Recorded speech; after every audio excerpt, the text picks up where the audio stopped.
मैं मंजेश कुमार और आप देख रहे हैं डीएनबी भारत। तो आज सुबह से चल रही बिहार की सियासी घटनाक्रम को तो आप देख ही रहे हैं।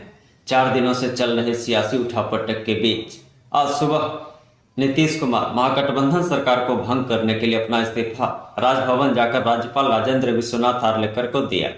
फिर एनडीए के नेताओं के साथ दोबारा राजभवन जाकर राज्यपाल के समक्ष नई सरकार के गठन का दावा किया और शाम में 5 बजे राजभवन में मुख्यमंत्री पद की शपथ भी ले ली। आज दिन भर बिहार में सियासी हलचल बहुत ही गहमागहमी भरा रहा। तो आज इस पर बात करने के लिए हमारे साथ हैं बिहार प्रदेश युवा जदयू के प्रदेश मीडिया प्रभारी मनोज कुमार चौधरी। आइए करते हैं इनसे बात।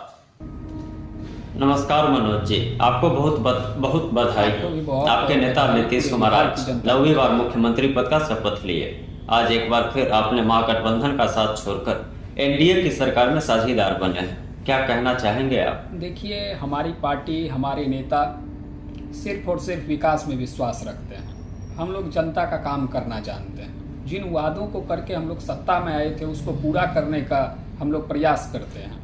सरकार लगातार अच्छा काम कर भी रही थी, सारे विभाग में अच्छे काम चल रहे थे, मीडिया में भी इसकी तारीफ हो रही थी कि सरकार अच्छा कर रही है।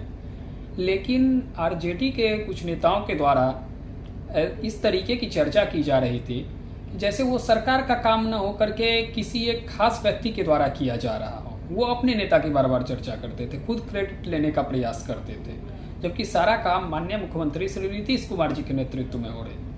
उसके बाद आप एक चीज़ और देख लीजिए, पिछले कुछ दिनों में कैसे अनर्गल बयानबाजी की जा रही थी। रामचरितमानस का मुद्दा हो, उसको लेकर के माननीय शिक्षा मंत्री उस समय के चंद्रशेखर जी के तरफ से क्या बयान दिए गए, ये कहीं से भी एक शिक्षा मंत्री के द्वारा दिया गया बयान नहीं लगता है। एक शिक्षा मंत्री को ऐसा बयान नहीं देना चाहिए। 3 दिन पहले ही, जबकि सरकार में ऐसी कोई चर्चा नहीं थी, हम लोगों ने न कोई इस्तीफा दिया था न कुछ भी था, रोहिणी आचार्य जी का ट्वीट आता है। तो इन सब चीज़ों से परिस्थितियां और भी खराब हुई और इसी लेकर के हमारे नेता अलग हो गए। नीतीश कुमार ने अपना इस्तीफा देने के बाद पत्रकारों से बात करते हुए कहा था कि सरकार में सब कुछ ठीक नहीं चल रहा था, इसलिए एक बार फिर से यह कदम उठाना पड़ा। तो इसके बारे में क्या कहेंगे? हम लोग गठबंधन में रहते हुए अगर कुछ विरोध में बोलते, किसी चीज़ पे अगर नाराजगी प्रकट करते, तो भी आप ही लोग कहते कि एक ऐसा गठबंधन है कि गठबंधन में रहकर ही एक दूसरे के खिलाफ बोल रहे हैं। तो हम लोग चुप रहे। हमारे नेता ने इन बातों को आज स्पष्ट किया कि हम लोग कई चीज़ों से खुश नहीं थे, लेकिन हम तो चुप थे, कुछ नहीं बोलते थे, क्या ज़रूरत है बोलने की। लेकिन जब ऐसा लगा कि अब चीज़ों को टॉलरेट करना संभव नहीं है तो उन्होंने इस्तीफा दे दिया। नीतीश कुमार के मुताबिक सब कुछ ठीक नहीं चल रहा था, लेकिन पिछले कुछ दिनों तक आप कहते नहीं थकते थे कि सब कुछ ठीक है, फिर अचानक ऐसा क्या हुआ? राजनीति में वक्त और परिस्थिति के अनुसार ना चाहते हुए भी फैसले लेने पड़ते हैं। मैं इन चीज़ों को स्वीकारता हूँ। राजनीति संभावनाओं का खेल है। यहाँ पे कोई किसी का न तो परमानेंट दोस्त होता है, न तो परमानेंट कोई किसी का दुश्मन होता है। और सबसे बड़ी बात, जो अभी की जो परिस्थिति है, हमें बिहार के विकास के बारे में सोचना। हम लोग बार बार ये बात कहते हैं कि इन चीज़ों से कहीं ऊपर उठकर कहीं बड़ा चीज़ है बिहार के विकास के बारे में सोचना।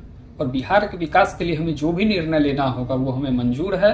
हमने पहले भी ऐसा कहा है, अभी भी कह रहे हैं, आगे भी कहेंगे। तो इसीलिए बिहार के विकास के लिए हम लोगों ने ऐसा निर्णय लिया। जदयू ने एक बार पहले भी महागठबंधन के साथ सरकार बनाया था, जो इस बार की तरह ही कुछ दिनों में खत्म हो गई थी। फिर क्या ऐसी मजबूरी थी कि एनडीए से टूटकर महागठबंधन के साथ सरकार बनानी पड़ी थी और फिर अब एनडीए के साथ? हम लोग एक दूसरे के विरोध में थे, हम सत्ता पक्ष में थे, भाजपा विपक्ष में थी, तो स्वाभाविक है कि एक दूसरे के प्रति आरोप प्रत्यारोप चलते हैं। जब लोग दो विपरीत दिशा में रहते हैं तो ये सामान्य बात है। हाल के बयानों को देखा जाए तो भाजपा और जदयू दोनों ही तरफ से जुबानी जंग जारी था और आप लोग एक दूसरे पर लगातार कटाक्ष और आरोप प्रत्यारोप कर रहे थे। अब क्या सब खत्म हो गया या साथ आ गए इसलिए सब भूल गए? आप मीडिया पर्सन हैं, पटना में रह रहे हैं, आपको भी मालूम है कि पार्टी के नेताओं की बैठक हुई थी पार्टी के नेताओं ने माननीय मुख्यमंत्री जी के समक्ष यह बात कहा कि अब जो परिस्थिति है इसके हिसाब से सरकार में रहना सहज नहीं है, यह अच्छी सिग्नल नहीं है, हम लोगों को अलग हो जाना चाहिए। तो पार्टी के नेताओं की बात मानकर माननीय मुख्यमंत्री जी ने इस्तीफा दिया। नीतीश कुमार ने इंडिया गठबंधन की नींव रखी थी, पटना में पहले बैठक भी की थी और वे खुद उस गठबंधन से बाहर निकल गए। तो उसका क्या असर हो सकता है इंडिया गठबंधन पर या आज एनडीए गठबंधन पर? इंडिया गठबंधन अब इंडिया गठबंधन रहा कहाँ? पहले वाला स्वरूप अब इसमें कहाँ रह गया है? इस गठबंधन के जो सबसे बड़े घटक दल कांग्रेस के नेता हैं राहुल गांधी जी, यह तो उनकी विफलता ही कही जाएगी कि उनके जो भी बड़े साथी हैं वो लगातार उनसे अलग होते जा रहे हैं। आप पश्चिम बंगाल में ममता बनर्जी जी को ले लीजिए, बिहार में नीतीश कुमार जी को ले लीजिए, या अभी जो गठबंधन की परिस्थिति है जिस तरीके से न तो कोई वहां पे किसी प्रकार की कोई ठोस चर्चा हो पा रही है, मुझे नहीं लगता कि इंडिया गठबंधन का कोई भविष्य है। इंडिया गठबंधन कहीं नहीं रहेगी इस चुनाव में, एनडीए सुपड़ा साफ करेगी, मेरा यही मानना है।